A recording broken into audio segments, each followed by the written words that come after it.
Aujourd'hui, nous poursuivons notre chemin aux côtés de Socrate.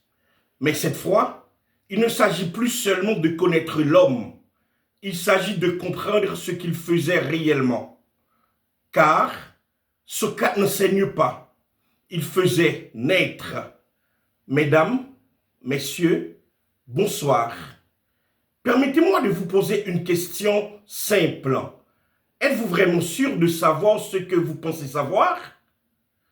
Socrate appelait sa méthode la maïeutique. Un mot étrange, mais profondément humain. La maïeutique signifie l'art d'accoucher les esprits. Et ce n'est pas un hasard, car Socrate lui-même nous dit que sa mère était sage-femme. Et comme elle aidait les femmes à donner la vie, Socrate, lui, aidait les hommes à faire naître la vérité en eux. Mais attention, Socrate ne donne pas la vérité. Il ne l'impose pas, il ne la possède même pas. Il la cherche avec l'autre. Comment fait-il? Il le fait par une méthode simple, mais redoutable. Il pose une question, il écoute la réponse, puis il interroge encore. Il creuse, il doute, il recommence, et peu à peu, ce que l'on croyait savoir s'effondre. Les certitudes tombent, les évidences se fissurent. Prenons un exemple simple. Socrate demande « Qu'est-ce que le courage ?» On répond « Le courage, c'est ne pas avoir peur. » Mais Socrate revient.